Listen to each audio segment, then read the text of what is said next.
Today, I'd like to introduce another woodworking hero. We'd like to focus on the life and career of Andre Charles Boulle. He was a cabinet maker in the 18th century in France, and he worked for King Louis XIV. During his 50-year career, he introduced or refined 4 furniture design innovations, including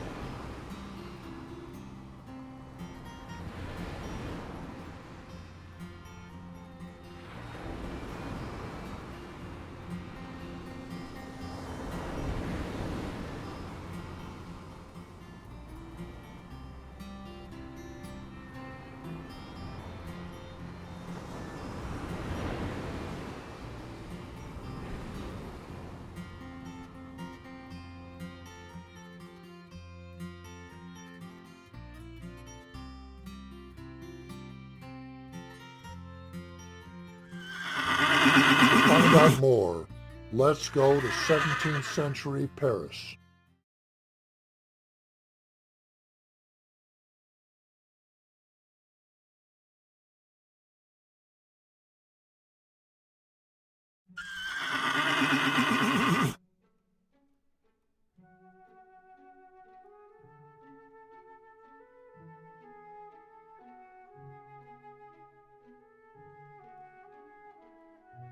In 1662, the king was at the epitome of his powers. For the arts, he believed an expansion of luxury goods would expand France's reputation and power. He ordered that a textile factory near the palace would be expanded to include studios of all of the arts, and began to hire cabinet makers, foundry workers, gilders, and other crafts. King Louis XIV believed that he would gain absolute power only when his furnishings, his furniture, and even his clothing would overwhelm his subjects and render foreign dignitaries speechless.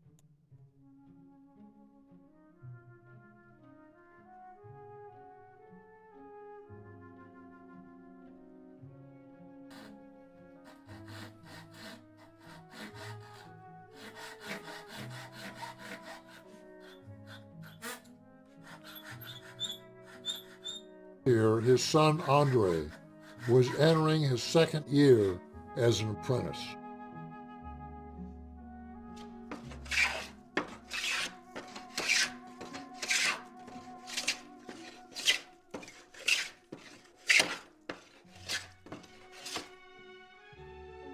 After succeeding as a sculptor, a new talent indeed, the colleagues regarded him as a young woodworking prodigy. One day, Andre saw some new timbers imported by the French East Indian Company. He felt that this black ebony would be attractive for decorated furniture.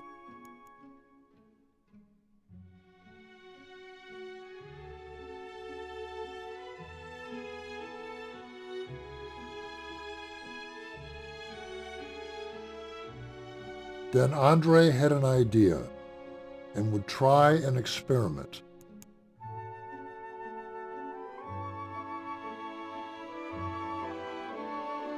The surface was not attractive.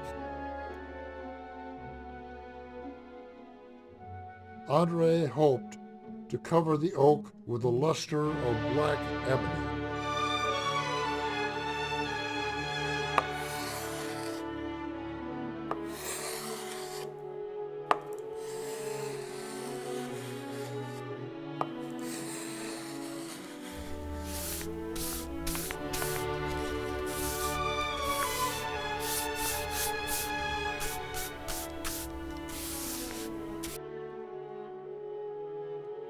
His colleagues were impressed, and the box was delivered to the court of the king.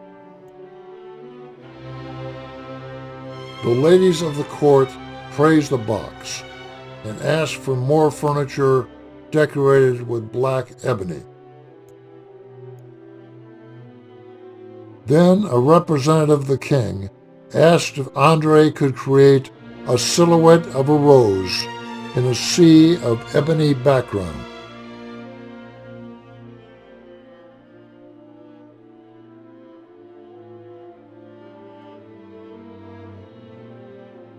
First, he would create pieces of wood to create a picture. And second, he would cut wood, metal, and shell to create multiple images of the same pattern.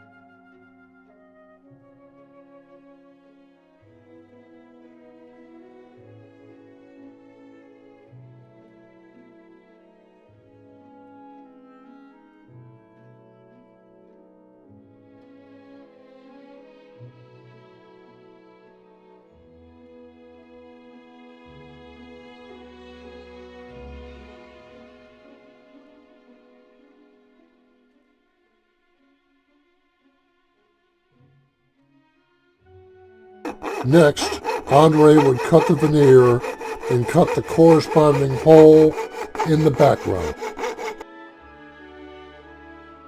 And he would carefully place the correct piece in the ebony background. When all the pieces were placed in their final location, the furniture was delivered to the palace to great acclaim.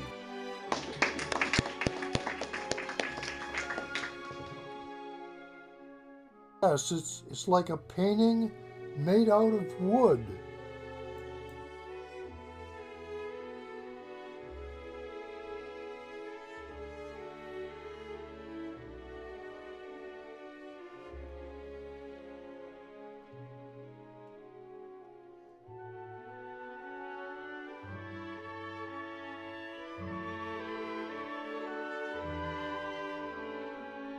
Or how to cut the pattern once and use on two different pieces of furniture. He gathered the materials he would need for the veneers, including more black ebony.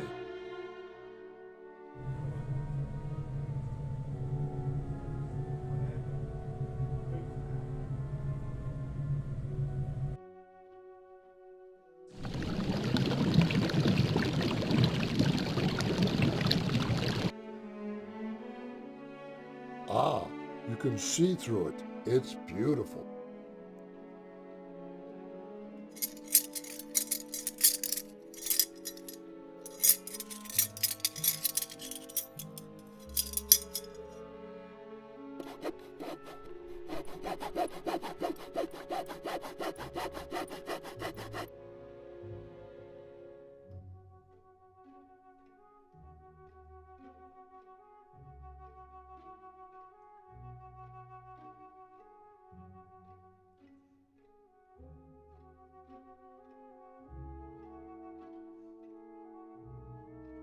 And because he could interchange between shell and metal, he could create two different pieces of furniture.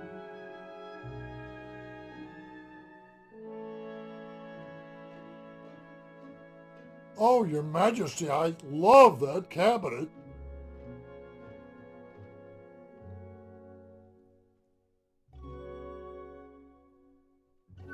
And the king knew he must give Andre more recognition.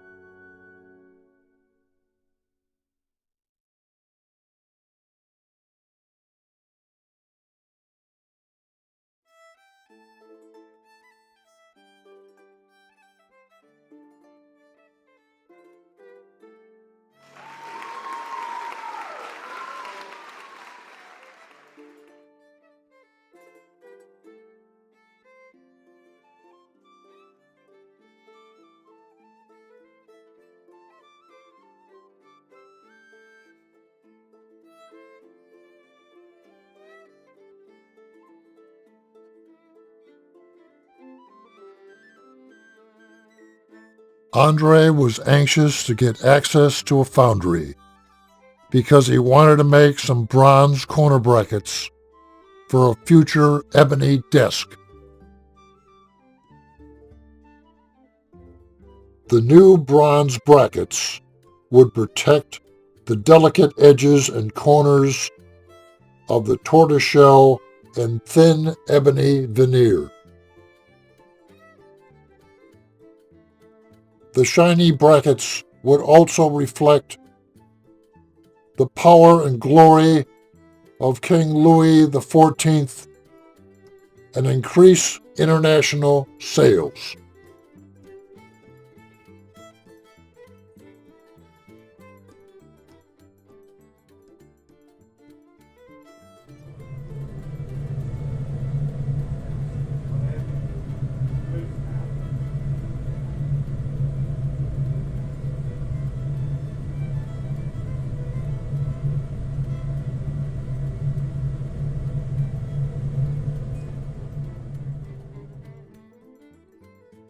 Now, the process to create a bronze corner bracket is somewhat complex,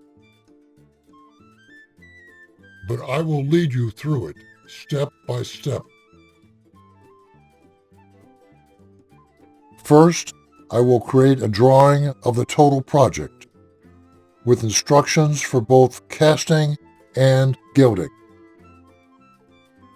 Next, I will sculpt a wax image of the face and body of the mount.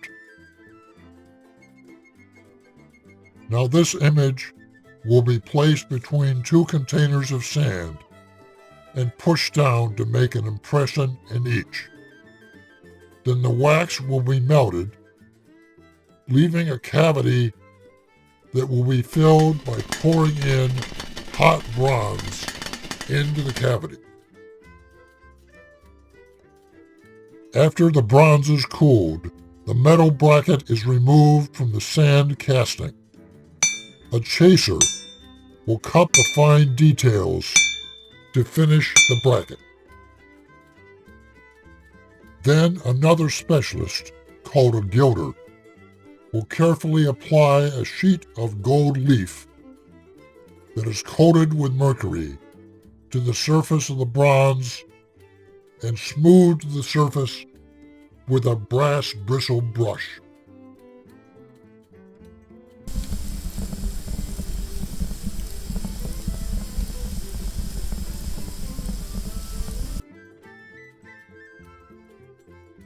Finally, the gold layer is burnished with some hematite iron to achieve a brilliant reflective finish.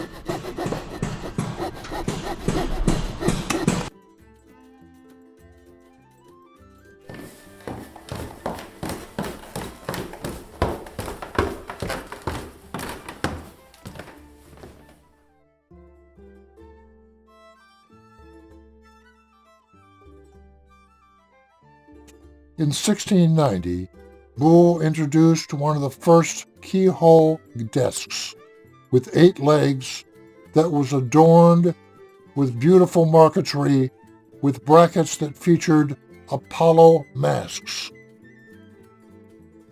Several years later, he introduced a desk that had a scroll of Acanthus leaves as part of the corner brackets, and were designed to be placed in the center of the room.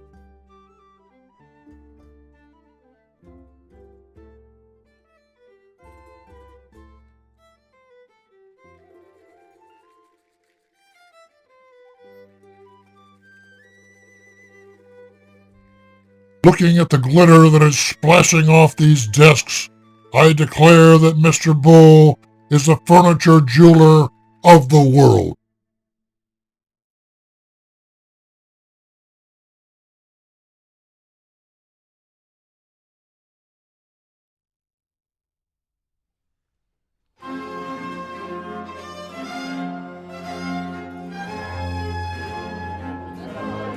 Hey, Andre, come on up.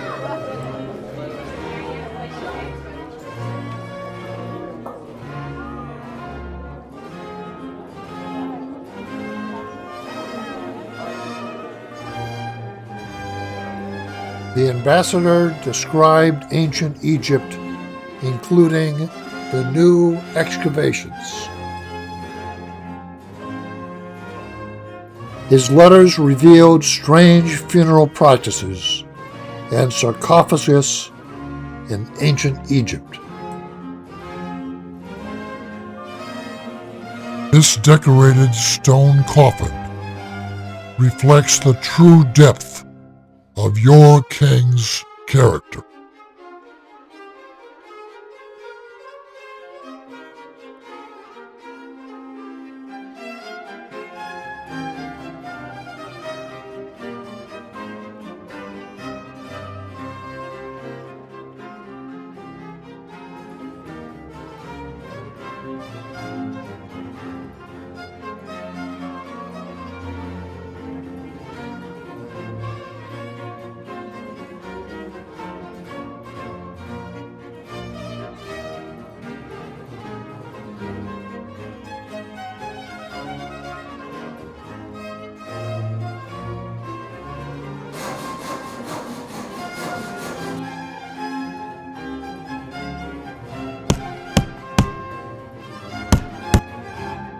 Andre conceived a stout, bulging chest of drawers.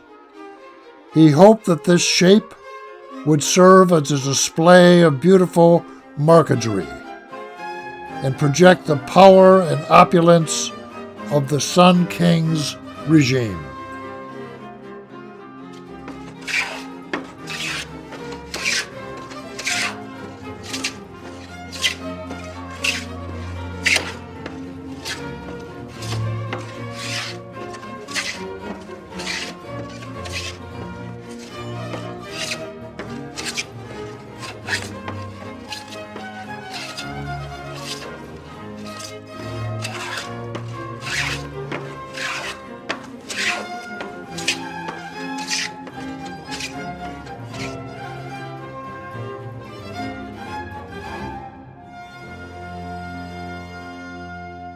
Okay, boys, now we can apply all that veneer.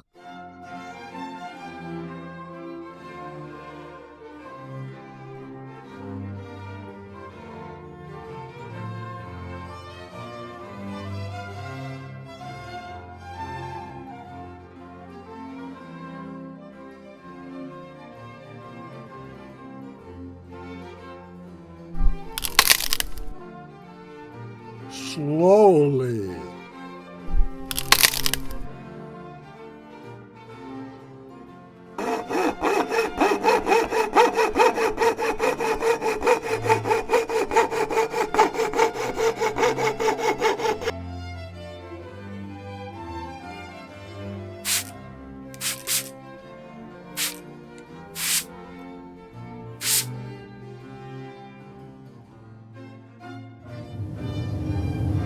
At the foundry, workers prepared the casts that would create the metal mounts to protect the veneer, and then added a flash of color, the gold leaf, to reflect the gilding in the evening candlelight.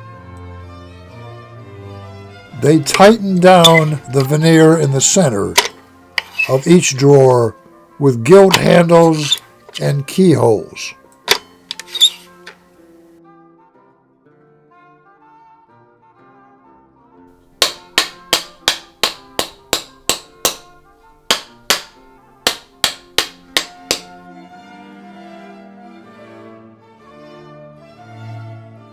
Andre then created corner brackets with the face of a sphinx that ended in large lion paw feet.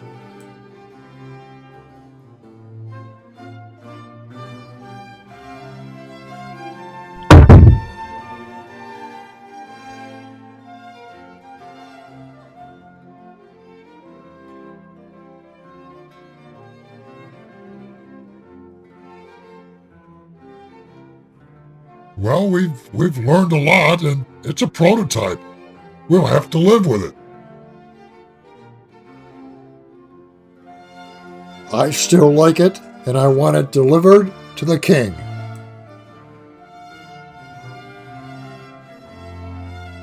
The chest was the first commode of its kind, a form of sculptural art. Its design succeeded to impress, completing the opulent monument style of the era.